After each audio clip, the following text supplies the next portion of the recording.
Oh.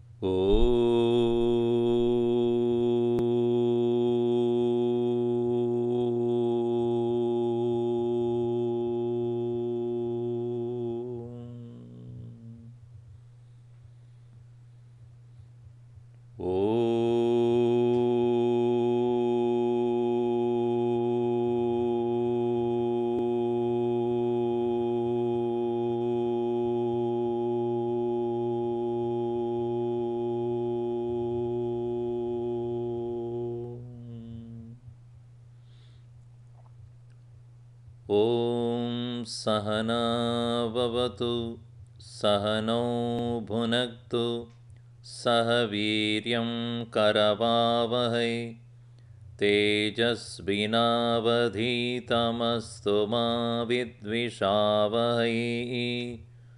Om Shanti Shanti Shanti.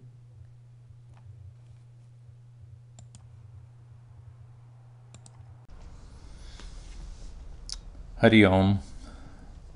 We are now going to enter into chapter 7 of Bhagavad-Gita. Gurudev in his commentary writes that the 4 important declarations according to Vedanta are known as Mahavakyas. Among the 4, the one which is most important for most of the students of Bhagavad-Gita is Tat Tvam Asi. Thou art that. Tvam means you, that means that, and Asi means are. You are that is the statement. Taking that statement as a true declaration of the Upanishads, Bhagavad-Gita extols the nature of that reality which is the goal of all living beings in these chapters from 7 to 12. In the first 6 chapters, it was about the individual you, and therefore, in the order of Bhagavad-Gita, it is you that are. So, the last chapter is chapter 6 that we saw is about the culmination of you, the individual, in meditation. In that meditation seat, you come to realize you are no more a soul lodged and caught up in the body. You as the soul is independent and equal to the presence of the Lord. Now, having understood that, who is that, or what is the nature of God? And what is my relationship with the Lord? In this section, we will see what are the various viewpoints that famous schools of philosophies have. In India itself, there are 2 other schools of philosophies which are very well known, and also in the Semitic religious concepts like Christianity, Islam and Judaism and many other who have the dualistic philosophy. From the standpoint of the dualistic philosophy, God and creation are 2 independent things. God created the world, and thus He is the controller of the created world, not participant in that. And therefore, the creation consists of universal matter, individual souls, and individual bodies. When I say universal matter, I mean the entire world of matter. The soul, that is the individual who is subject to experiencing everything in this world, plus who is seeking the salvation, and the individual bodies that we all possess. So God created this world along with the souls, and souls have no independent way of reaching or realizing God except when God comes to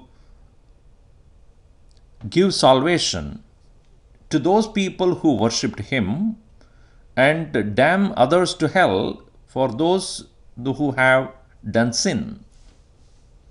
In other words, all people are born of sin, sin of the copulation between man and woman. That itself is a sin. Therefore, birth is sin. And so we are all sinners. And we have salvation only when we follow the doctrine of the Lord.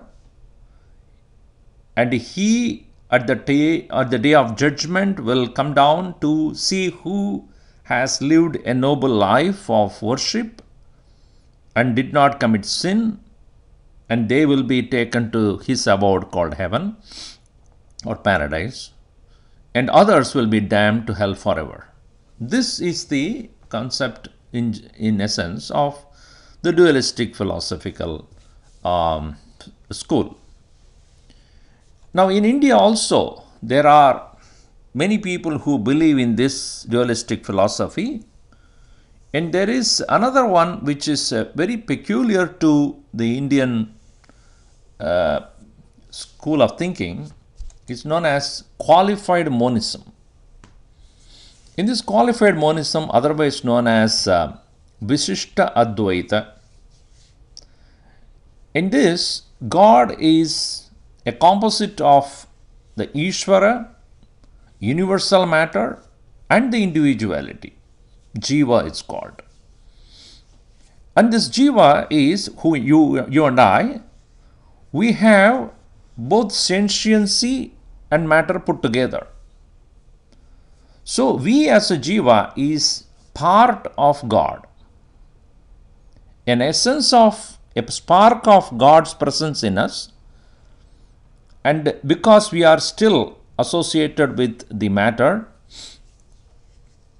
and therefore surrendering to the Lord alone is the pathway to salvation. In other words, even though we function in a limited manner as an individual, which is a spark of God,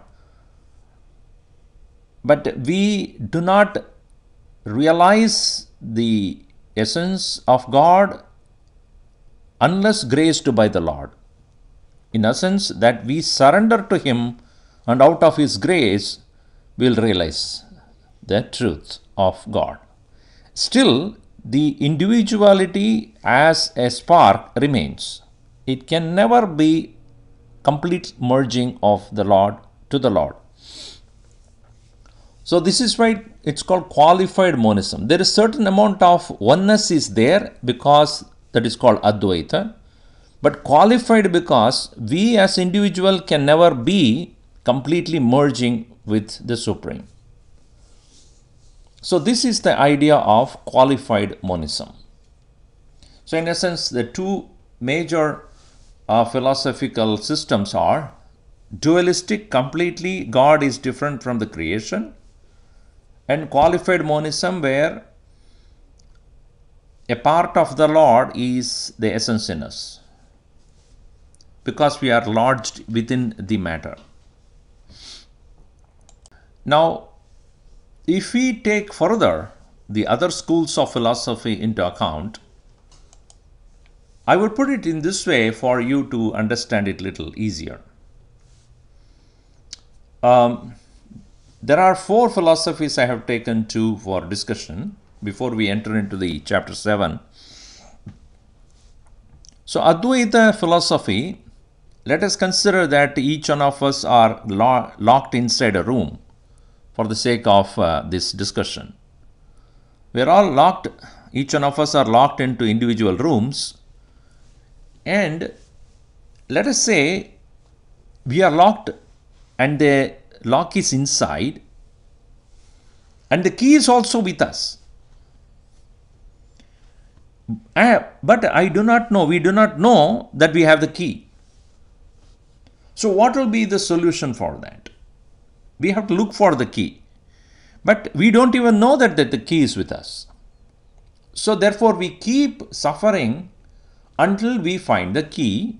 And first of all, we should know that there is a key for opening the lock, which is locked inside. and that key is with me, these two things should be known. Whereas in the dualistic philosophy, the lock is outside and the key is also outside. So obviously first of all, I should know that I am locked from outside. Only when I attempt to go, I will know that I am locked, number one. Number two, that I don't have the key. And the key is with somebody else outside. I have to look for the key, or I have to find how I can get out of it, etc. The third, which we talked about, the dualistic qualified monism, where the key is with me but lock is outside. First of all, I should know that I have a key, and I should know that I cannot unlock it myself because it's locked from outside.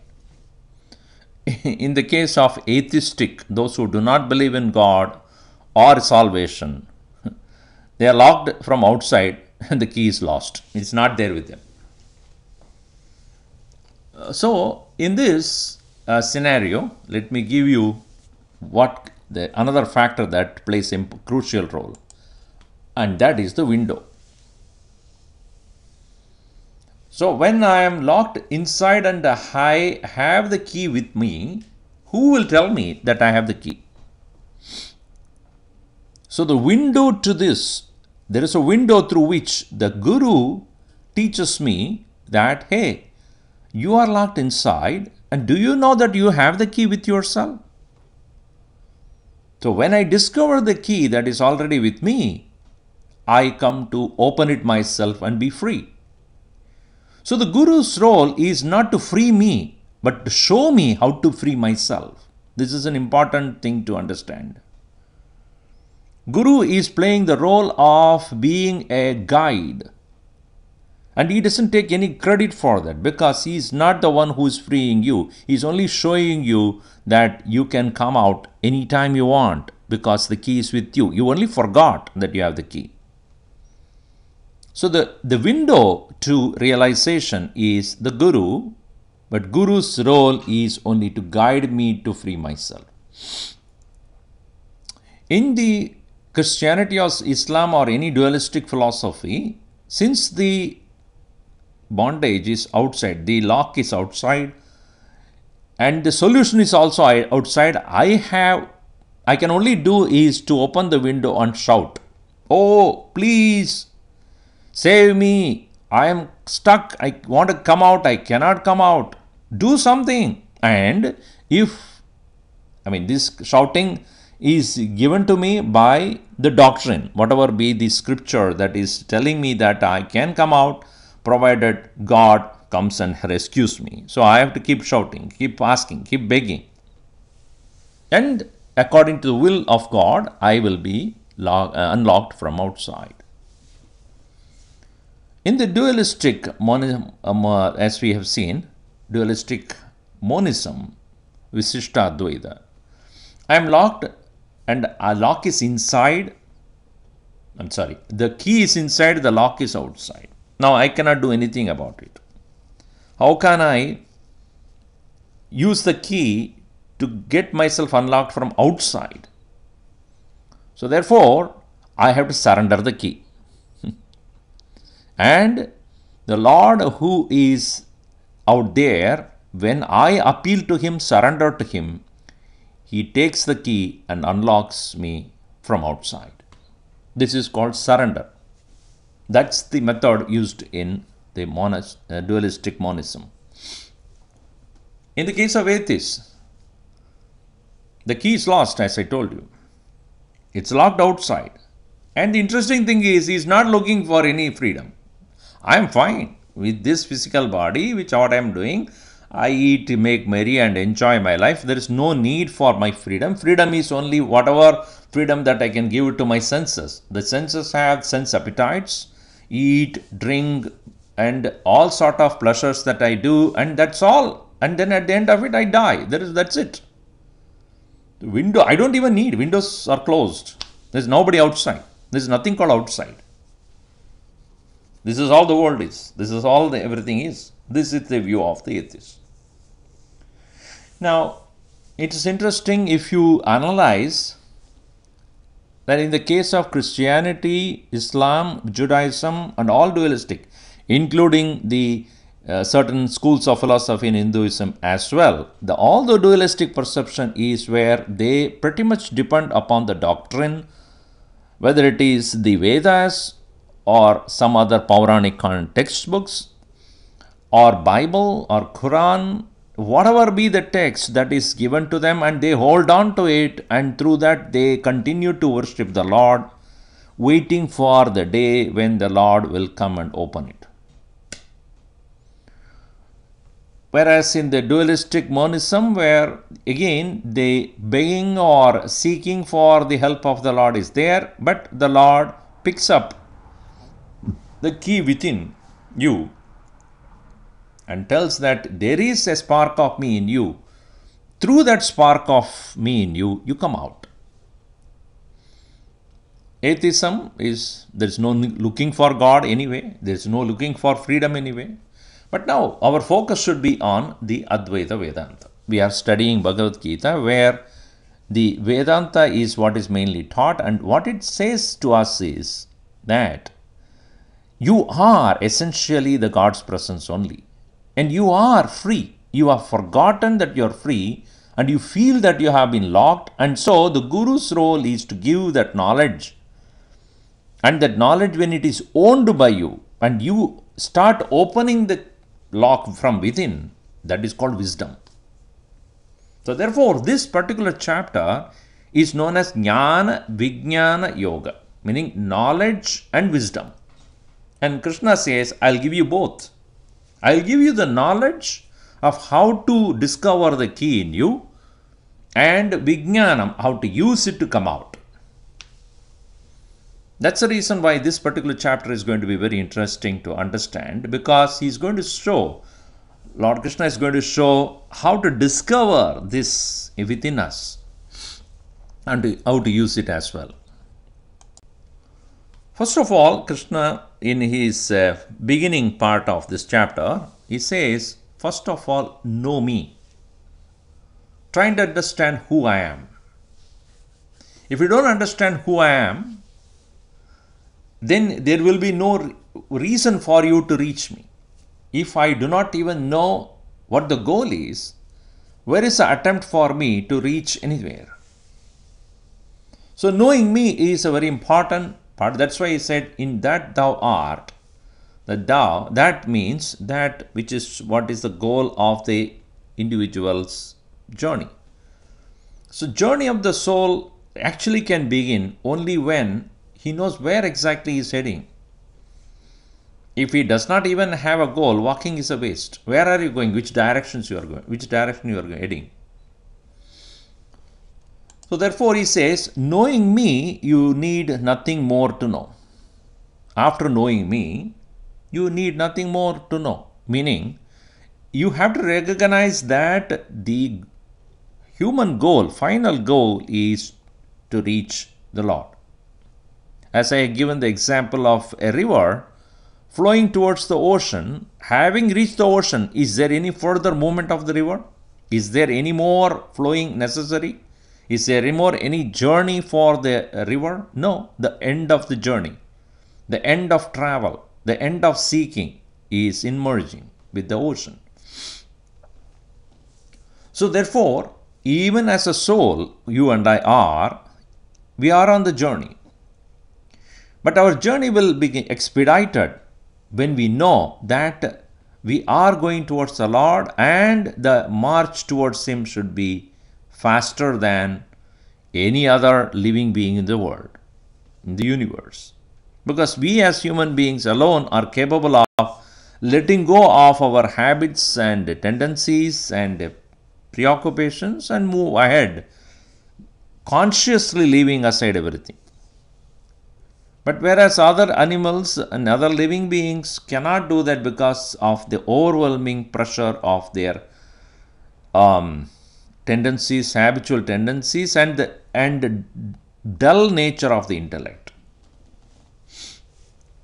So Krishna says, knowing me, there is nothing more to be known, because I am complete and full. And you will also reach that fullness, that completeness. Next he says, the Gurudev especially notes this point, that mind becomes wise by obeying to the knowledge of the intellect. At the present moment, our minds are so engrossed with the sense appetites, even if the intellect is cautioning us that this is not the way to live, but we are not convinced. We are not able to completely obey to the commands of the intellect. So the mind is what is going to become wise with the help of the knowledge that is given to the intellect. So Gurudev specifically makes this point that in this chapter, whenever we talk about the mind, it is the mind that has become a servant of the intellect, or it is that which is surrendered to the intellect. Next it is, even in the knowledge of the God as intellectually taking place, if there is a lack of self-application, if an individual doesn't put enough effort, it is very difficult to reach the final goal. And therefore, Krishna says, due to lack of self-application, few only know me. What do you mean by few only know? Many attempt to understand me, few succeed in knowing me intellectually, and a rare one knows me as one's own essence. So this is a very famous verse in Bhagavad-Gita. Manushyanam sahasreshu kaschit yatadi siddhaye yatatamabi siddhanam kaschin mam veti tatvataha. Many people attempt it. For example, if somebody is preparing for Olympics, there are so many people who attempt. They all train themselves. But finally, few are selected for the final training. Why? Because of the lack of practice, lack of agility, or the improper practices, or inability to get the correct coach to coach properly. That may be another reason. So very few people get trained, and even among those who are trained and then go to compete there, only one gets the medal. And if you ask all those successful people who have gained that final victory, they say, day and night I practiced it, because my only goal is that in my life. In the same way, that attempt to know the Lord has to be exclusively done. And therefore, Krishna says that among many people who try to, who attempt to know me, only very few who have applied himself to exclusively know him alone can reach there. Now, continuing on this, we have to understand the higher and lower nature of ourselves. Krishna points out this very clearly, that in Advaita Vedanta, in that understanding of oneness, as he had explained, as we have seen before, in the dualistic perception, God and creation are two independent things. And creation includes matter and spirit, and God is independent of the entire creation. He is not even a participant in that. He only directs and controls the nature, and the soul has to completely surrender and seek the help of the Lord, and if Lord so wishes, then he will get moksha or salvation. Whereas Vedanta says God is not independent of you. Now this is where Krishna makes a very great impact in explaining this. We all are aware, or we are all constantly in contact with our physical body. It also has life, energy, or prana. We all breathe, so we know that. Then we have other layers, mind, intellect, impressions, which we have seen in the previous sessions I have explained to you about all these things. So now the body and prana put together, they are composite of 5 matter elements: earth, water, fire, air and space. Krishna says these 5 elements are the basic elements because of which matter is able to be there. The matter is nothing but a combination of all the 5. But in our living, in our own body, living body, the earth factor is that which helps us smell. In other words, earth resides in our smelling ability, because earth's nature is smell, exclusive nature. Similarly, water, the external water is there, but it exclusively present in our tongue, which is used for taste. Similarly, fire, the element of fire is exclusively present in our eyes, because both are functioning out of light. Then air, that is present all over, are known to us through the skin. And space, in which the sound is traveling, and it is known to us through our ears. So therefore, the element earth is present for us to experience through smell, water through tongue, fire through eyes, air through skin, and space through ears. These 5 are called basic elements, and in us these 5 are in the areas of perception, in the smell or nose, tongue, eyes, skin and ears.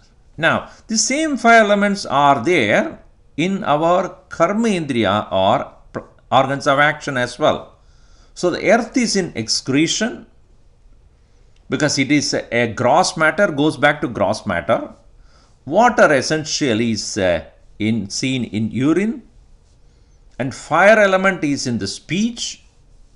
Air element is in the movement called hand movements, and the space is where we reach to places through our feet. So these constitute 15. But basically, it is the 5 great elements which together form the essence of all other functionalities. So Krishna says, I am these 5, earth, water, fire, air. Their functions are differently according to different species. Some of them have more abilities than others. For example, smell. A dog has a greater smelling power than human beings, and they have better ears they can hear much more minutely than what we can hear.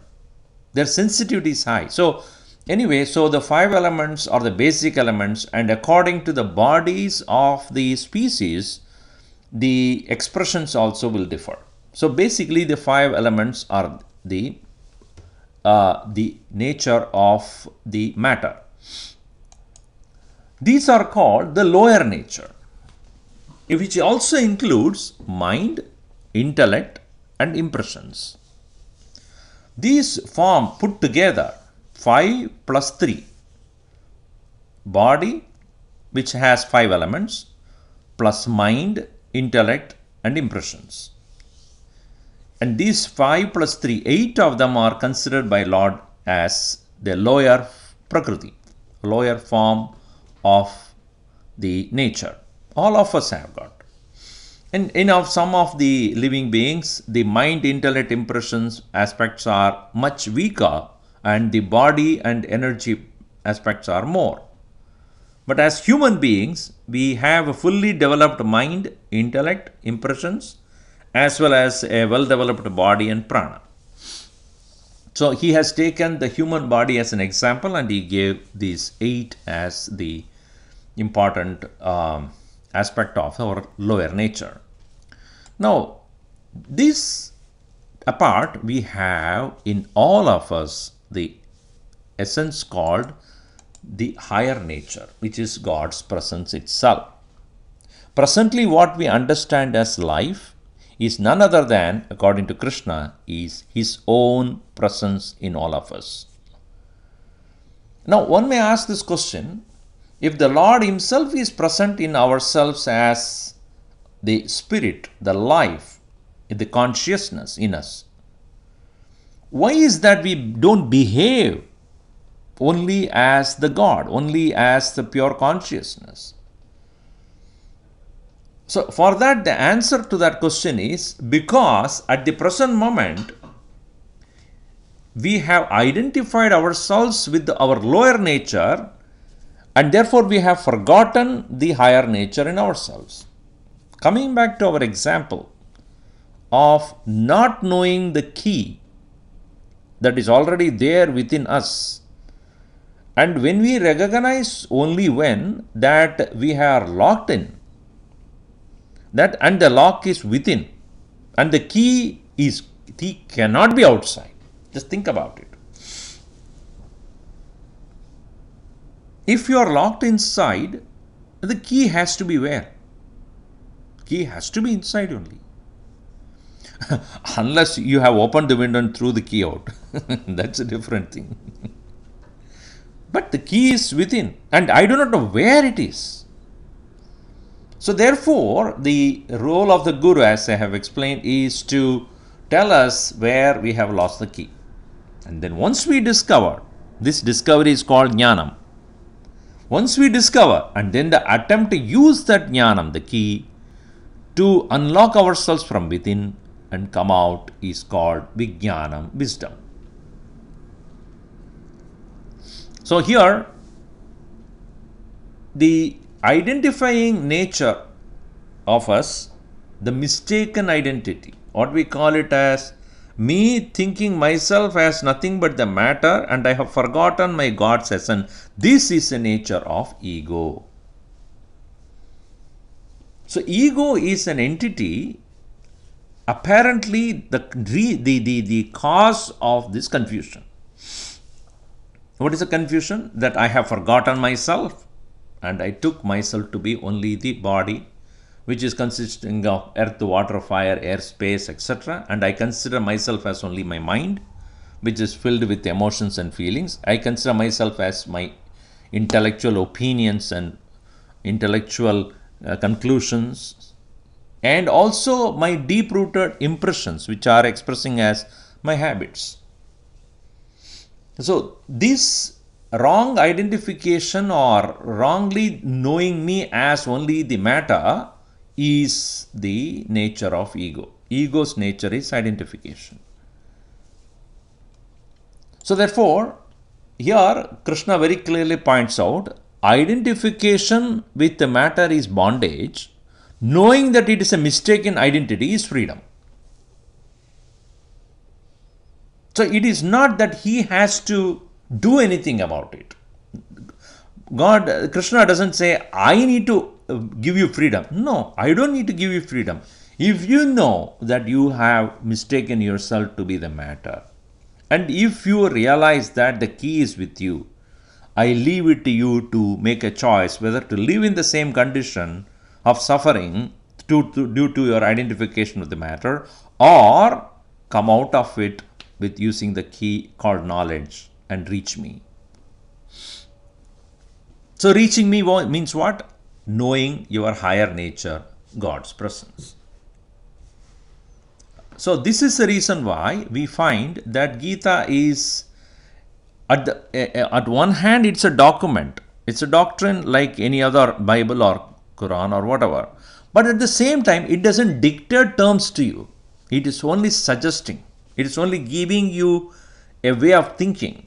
So there is no do's and don'ts in this. Neither Krishna talks about do's and don'ts, nor any teacher, any Advaita Vedanta teacher will tell about do's and don'ts. They only give the ways to come out of it by gaining the right knowledge.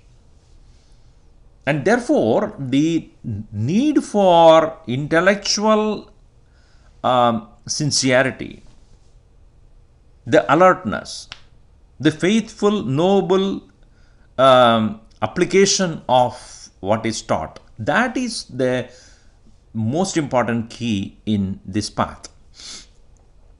Nobody is responsible for your freedom, and nobody is responsible for your bondage either. It is your forgetfulness about your own inherent freedom that is the cause of suffering, and your own self-discovery to come out of it is the sadhana or practice through which you become free. Thus, therefore, Krishna is going to explain to us how the knowledge can be gained, and to start with, where exactly is the problem. And the problem is clearly pointed out as the mistaken identity. The higher nature in me has mistaken itself to be the lower. Now, continuing on this, the another important teaching from Krishna here is that I am the invisible cord in all living beings. The cord that connects every one of them, whether it's a lion, a cat, a human, a fish, a bird, an elephant, a hen or a cock, or even a dog. All these living beings, or many other, all and thousands and billions of living beings, they have only one essence. Every living being is essentially God's presence.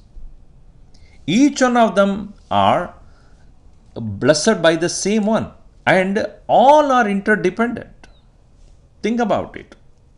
A lion cannot live with grass and vegetation. Cannot. Its body cannot survive. It needs to have meat, without which it cannot. Whereas look at the elephant for that matter. It doesn't eat meat. It eats grass and vegetation. And human being is a combination of can eat meat, can survive even with the vegetation. A cat is also a composite. So all having different kinds of different nature, each appear different from each other in the form, their nature, the functionality, etc. But all of them are alive. When I say interdependent, what it means is that we are not, we cannot live in isolation. We need the other living beings, the entire universe, indirectly or directly to serve us. And we are also directly or indirectly serving the world outside.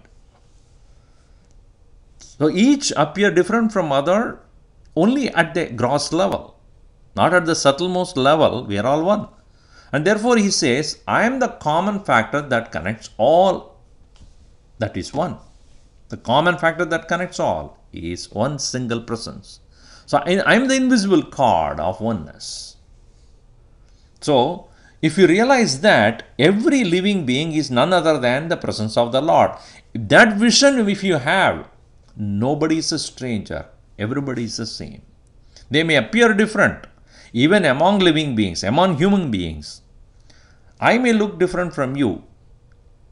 And every one of us are so uniquely created as though. But once I realize the oneness, once I realize the common cord that connects all of us, then I can go beyond name, form, religion, faith, sex, and the belief system and status, power and skills, and everything is, these belong to our lower nature.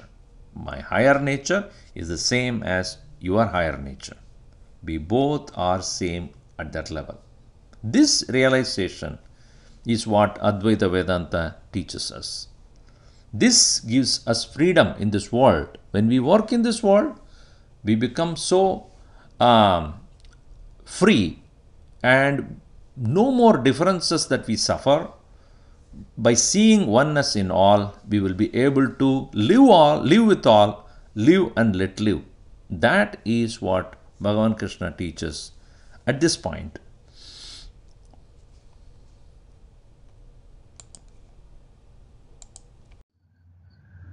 There is an intimate connection between Dharma, which is used as a righteous path in most of the scriptures in Hinduism, and the final goal called GotRealization. Dharma is not just doing the right thing. It is much more than that from the standpoint of Bhagavad-Gita. The Hindu scriptures are in general known as Sanatana Dharma. Hinduism itself is known as Sanatana Dharma, which is meaning eternal reality or eternal value. For example, if I have a watch in my hand and I have paid, say, some $50 for that watch, and if I ask you, what is the value of that watch? A material value of the watch is $50. But why do I have the watch? Because I value time. It is not the watch that I value. It is because I value the time, I value the watch. In the same way, every object or everything in this world has got a value which is personal versus material. If you have a friend who is very close to you, you value his time or her time, value his or her words and opinions, not just the person, but what that person means to you. In the same way, everything in this world has got an intrinsic value of its own. Like sugar is sugar because of sweetness. It is the sweetness that is the dharma of that very nature of a thing. That is, in the case of sugar, it is the sweet that is the nature of sugar. So therefore, here Bhagavan Krishna continues in his teaching to us about who is God. He makes this point clear: that which remains in a substance from the beginning to end, and without which the thing cannot ever maintain its identity, is called Dharma, the law of being. If you remove sweetness from sugar, it is no more sugar. If you remove light or heat from the sun, it's no more sun.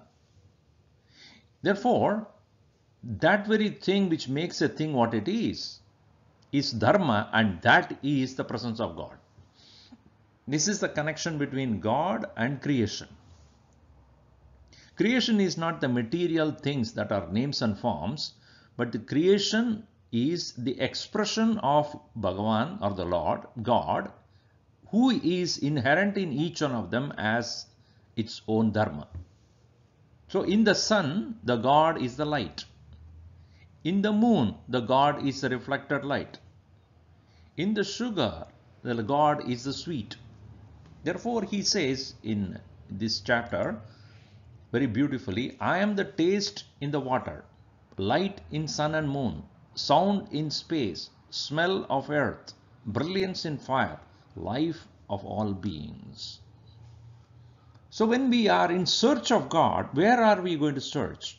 Are we searching somewhere up in the sky, somewhere in the heaven or some other planetary system? Or in the temples and churches and mass? Where are we going to search? Krishna makes it clear, don't search here and there. And everything, why the thing is, it's me. If you are looking at a tree, every part of the tree is expressing life, expressing its presence.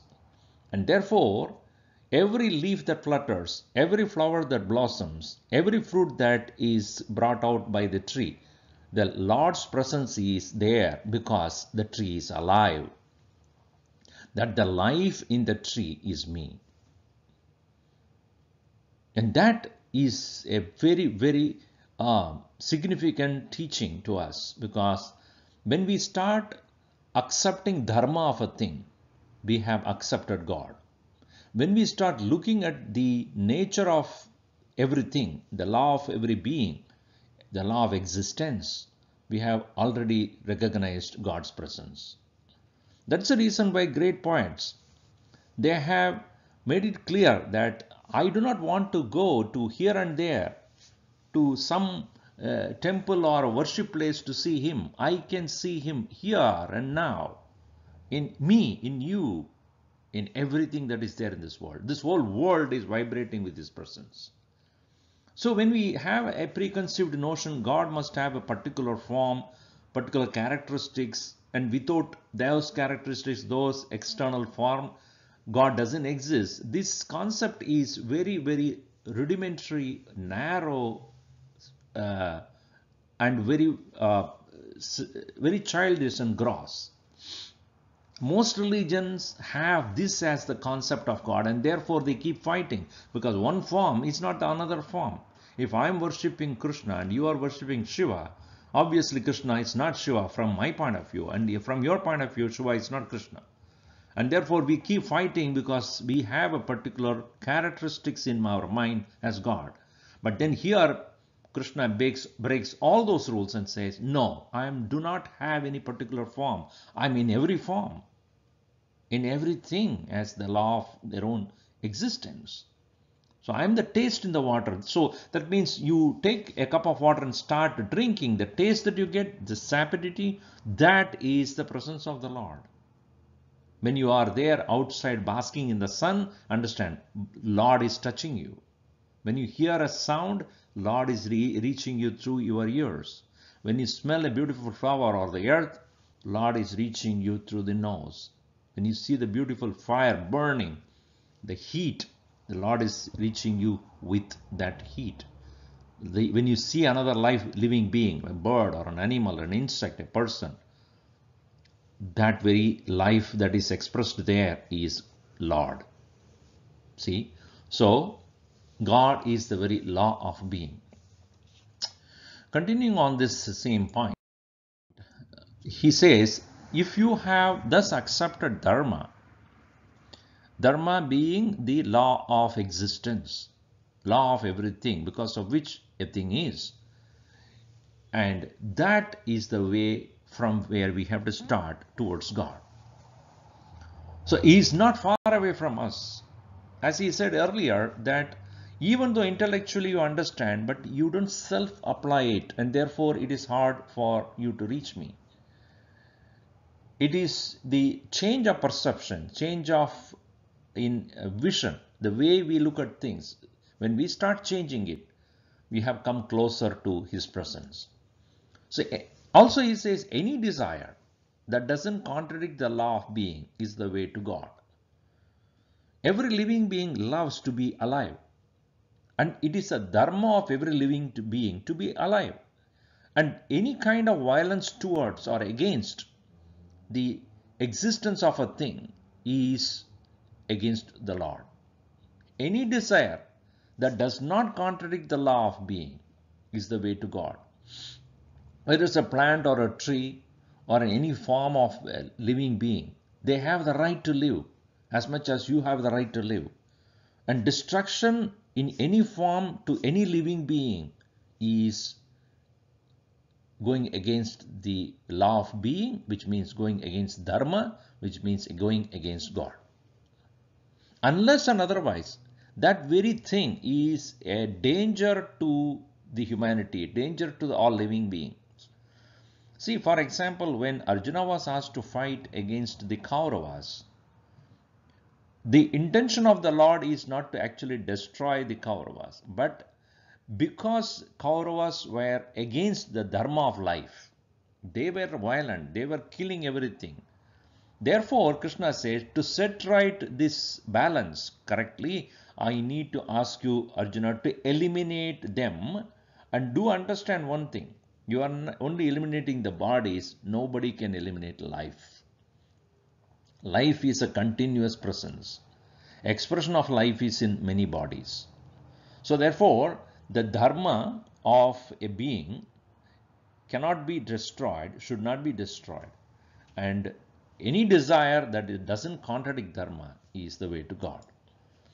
Next he says is the strength without any selfish desire and attachment is God's power. So when we take the example of Ravan, in Ramayana story, he was very strong. He had a lot of, administrative powers as well as the power to control the hell, heaven and earth under his administration. He was very powerful, but his power was full of selfishness. And that's the reason why the Lord, when he took the form of a human being as Ram, he came and faced him all right. To overcome the power of Ravan as a human being is impossible. But then what is that which made Ravana weak is his attachment. His attachment to power, his attachment to name, his attachment to indulgences, that made him weak. And Lord Rama took that as the weak point and could defeat him. And so therefore, if had it been Ravana, he did not take Sita away. He did not make that mistake. He was still a devotee of Lord Shiva. As you know, he was a great devotee of Lord Shiva. So if he had just remained as a devotee of Shiva and had not made the mistake of kidnapping Sita, Rama could not have won over him because he didn't make a mistake. But since he made the mistake of having the passion to be with Sita and took it away, and that mistake, as a punishment to that, the Lord Rama could defeat him. So, strength without any selfish desire or attachment is God's power. We see in the case of Hanuman. Hanumanji could even threaten Ravana. It's because he said, I am having no selfishness about what I'm doing. I am doing Lord's work. I am doing Lord Rama's work. Therefore, I am expressing or representing Lord. I have no fear about it. So that's the reason we see the difference between the power and the strength that Hanumanji had just as a servant of God versus Ravana, who was even though worshipper of Lord Shiva but had the weakness of indulgence, and that made him, face his punishment. Now continuing on this, all qualities of the mind express only in his presence. They are in him, he is not in them. This is a very interesting statement because we all know, we have studied before also, that the mind has three important qualities of purity, that is one. The second one is that of activity, that is rajas, and the third one is that of the indulgence and darkness or ignorance, loathsome, lazy, etc. So sattva, rajas and tamas. Sattva purity, rajas activity, tamas is ignorance, indulgence, laziness. Now these three qualities are there and they cannot express themselves without the presence of the Lord in us as alive. A dead man is neither active nor pure nor tamasic. Whereas you and I are constantly expressing that. So when we realize that because of the presence of the Lord in us as awareness or consciousness, my mind is able to express. It's like a computer which has a software, but the software cannot express itself through the hardware unless there is power. So there are three things: the power, the hardware, and the software. In the same way, we have the body, hardware, we have the software, mind and its qualities, and the life. If the life is not there, hardware cannot express as a means to the functionality of the software. In the same way here, when we recognize that all qualities of the mind can express only in his presence, but what is being expressed is not the Lord. The presence of the Lord is necessary, but the Lord is not himself is the qualities of the mind. So when we mistake the qualities of the mind as real, we don't see the inherent or background presence of the Lord. Instead, we see only what the mind projects as reality. This is what is considered as the bondage. This is what is considered as the reason why we suffer. Mind has the qualities and it is constantly expressing those qualities, sattva, rajas and tamas. But when we consider them as real and not the one which is the substratum, then obviously we don't see the presence of the Lord within us. We come to conclude that the qualities of the mind projected as passion or lust, greed, anger, and various intellectual qualities as our own nature, and then we get caught up in those qualities. So we consider the mind's projection as real and not what really is, that which is there present as the consciousness or awareness. So therefore, this is the power of illusion. The power of illusion is, as we have seen earlier, that forgetful identification or mistaken identity. I have taken myself to be only the gross matter or the subtle matter called the mind, and I have forgotten my real divine nature as the Lord. And that cannot be overcome without the devotion to the Lord. So Krishna concludes in this section that devotion to the Lord make you discover the inner presence. When you go to a temple or the mosque or a church or any other place of worship, when you stand in front of the form of the Lord, please recognize that He is present in you as the real you. What you see as externally, as the thoughts in the mind or emotions in the mind and desires, actions, etc., are all in His presence. Without His presence, not even if a grass can grow, a grass can move. Everything is happening in the inherent presence of the Lord in all of them. He is not operating the world from outside. He is operating and managing the world from within each one of us. Not only living beings, in non-living beings as well. So that is when recognized, we are closer to Him, we are on the way to God. We'll see more of it from the same chapter in the next session. Om Sarve Bhavantu Sukhinah, Sarve Santu Niramayaha, Sarve Bhadrani Pashyantu, Ma Kaschid Dukkhabhat Bhaved. Om Shanti Shanti Shanti. Harihi Om Shri Gurubhyo Namaha. Harihi Om.